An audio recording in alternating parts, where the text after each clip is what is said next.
tidak ada koordinasi terpusat mengenai anggaran pendidikan pada kementerian dan lembaga maupun dalam pengawasan dari DPR RI. Jadi anggaran 5%, 32 triliun, tidak ada koordinasi yang terpusat. Kemudian ada PP nomor 57 tahun 2022 tentang perguruan tinggi kementerian lain atau lembaga pemerintah non-kementerian. PTKL harus teknis, spesifik, dan tidak tumpang tindih, dan seterusnya.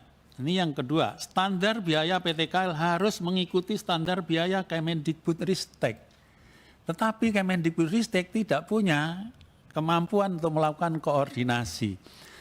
Sehingga kemudian kita tidak tahu 32 triliun itu memang sudah wajar apa belum. Tetapi kita tidak punya mekanisme. Saya kira ini perlu ada satu mekanisme untuk menemukan peluang kita melakukan evaluasi terhadap standar biaya yang dikeluarkan oleh kementerian lembaga dalam penyelenggaraan perguruan tinggi ini. Saya kira ini perlu ada ya kita usulkanlah komisi untuk, saya kira ini perlu pansus ini ya, kalau melibatkan beberapa lembaga lain, untuk supaya kita kemudian bisa ikut mengevaluasi distribusi dana yang 20% mandatori undang-undang tentang biaya pendidikan di negara kita ini. Saya kira itu, terima kasih. Assalamualaikum warahmatullahi wabarakatuh. Saya langsung meja pimpinan saja ya. Pimpinan sedikit. Baik, ini karena yang minta adalah pimpinan koalisi masa depan kita, saya nggak bisa nolak.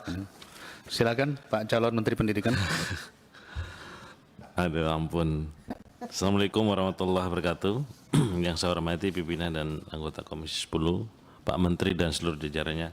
Saya tidak panjang-panjang pimpinan, saya hanya akan sedikit memberikan narasi saja bahwa kami cukup prihatin dengan yang terjadi di luar terkait dengan UKT, apalagi setelah adanya penjelasan dari Prof. Cici yang menyampaikan bahwa kuliah itu merupakan pendidikan yang tersier. Nah, saya melihat dari data yang ada bahwa sebetulnya program dari kementerian ini sangat bagus, meningkatkan minat masyarakat untuk menempuh sampai pendidikan tinggi. Program-program ada PIP dari SD, SMP, SMA, bahkan tadi Bu Sekjen menyampaikan sekarang anggaran UKT itu 13,9 triliun.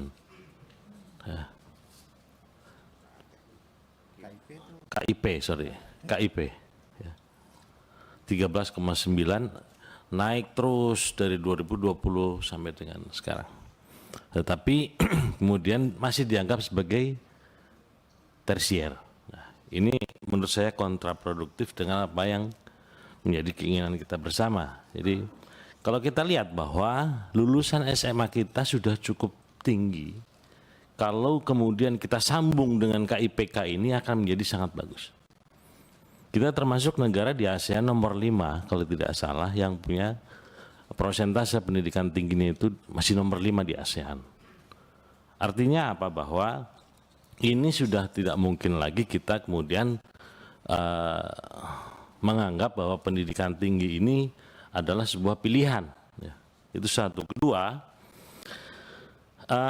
kami berharap bahwa terkait dengan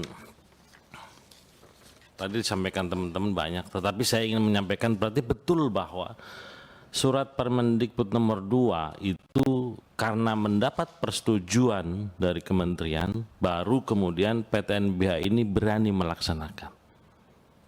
Ini saya sampaikan bahwa berarti terkait dengan kenaikan ini adalah sepengetahuan dan disetujui oleh kementerian. Ini yang ingin saya sampaikan. Yang ketiga, Pak Menteri, kita ingin bahwa Permendikbud ini dalam waktu yang sesingkat-singkatnya ya, untuk kemudian direvisi supaya tidak berimbas pada saat penerimaan mahasiswa baru. Kita saat ini sedang membahas panja pembiayaan pendidikan. Dan kita nanti mungkin izin pimpinan kita harus menyampaikan rekomendasi ya terkait dengan itu. Panja ini